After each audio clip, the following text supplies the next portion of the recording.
జయశంకర్ భూపాలపల్లి జిల్లా మహదేవపూర్ మండల కేంద్రంలోని ప్రెస్ క్లబ్ ఆవరణంలో కాటారం డివిజన్ బీసీ ఐక్యవేదిక నాయకులు మీడియా సమావేశం నిర్వహించారు. ఈ సందర్భంగా కాటారం డివిజన్ బీసీ ఐక్యవేదిక నాయకులు సముద్రాల తిరుపతి నెడిగొండ మైనర్ బాబు మాట్లాడుతూ తెలంగాణ రాష్ట్ర ప్రభుత్వం స్థానిక సంస్థల ఎన్నికల్లో 42% రిజర్వేషన్ కల్పించిన ఆనందంలో బీసీలంతా ఉన్న సందర్భంలో జీవో నెంబర్ 9 పట్ల హైకోర్టు స్టే విధించడానికి ప్రధాన కారణం అగ్రవర్ణాలేనని, బీసీలపై అగ్రవర్ణాలు పాలకులు చేస్తున్న కుట్రలో భాగమేనని, కేంద్రంతో మాట్లాడి పార్లమెంటులో చట్టం చేశాకే స్థానిక సంస్థల ఎన్నికలు నిర్వహించాలని తెలిపారు.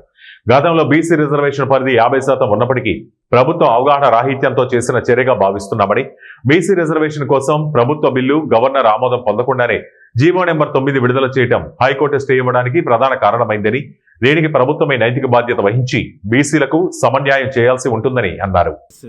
మీటింగ్ ఏర్పాటు చేసి ఈరోజు గవర్నమెంట్ ఏదైతే తీసుకున్నదో నిర్ణయం ఏది బీసీలు మేమెంతో మాకంత రిజర్వేషన్ ఇచ్చి గవర్నమెంట్ మళ్ళీ ముందుకు ఎలక్షన్కి పోవాలి. అంతవరకు కూడా గవర్నమెంట్ ఎలక్షన్కి పోవడానికి లేదు. మాకు 42% బీసీలకు రిజర్వేషన్ ఇచ్చిన తర్వాతనే గవర్నమెంట్ ముందుకు పోవాలి.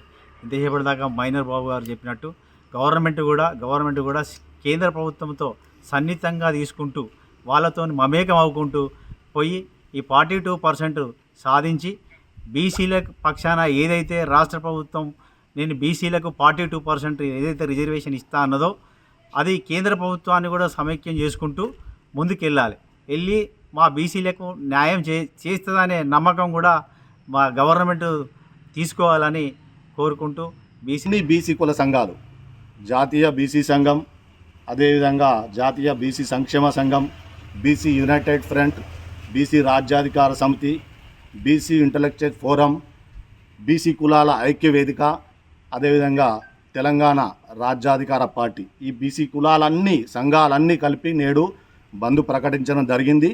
దీనిలో భాగంగా ఈ కాటారం డివిజన్లో ఉన్నటువంటి బీసీ కులాల ఐక్యవేదిక కూడా సంఘీభావంగా శాంతియుతంగా గాంధేయ మార్గంలో మేము ఆ బంద్కు సహకరించడం జరిగింది, ప్రత్యక్షంగా పరోక్షంగా. దానిలో భాగంగానే నేడు ఈరోజు ఈ కాటారం ఈ మహదేవ్పూర్ మండల కేంద్రంలో బీసీ కులాల ఐక్యవేదిక తరఫున మేమంతా బీసీ యొక్క గళం వినిపిస్తున్నాం.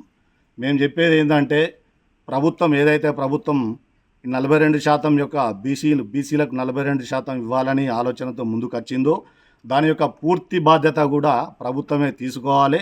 ఎందుకంటే ప్రత్యేక ఆర్డినెన్స్ అయినా జారీ చేసైనా కానీ నిపుణులు, మేధావులు, బీసీ కుల సంఘాల అందరి ఆధ్వర్యంలో ప్రభుత్వంలో ఉన్నటువంటి ప్రతిపక్షాల యొక్క కేంద్ర ప్రభుత్వం పట్ల కూడా పూర్తి స్థాయిలో వారితో మమేకమై చేసినట్లయితేనే ఈ 42% అనేటువంటి బీసీ రిజర్వేషన్ అనేటువంటి చెల్లుబాటు అవుతుంది.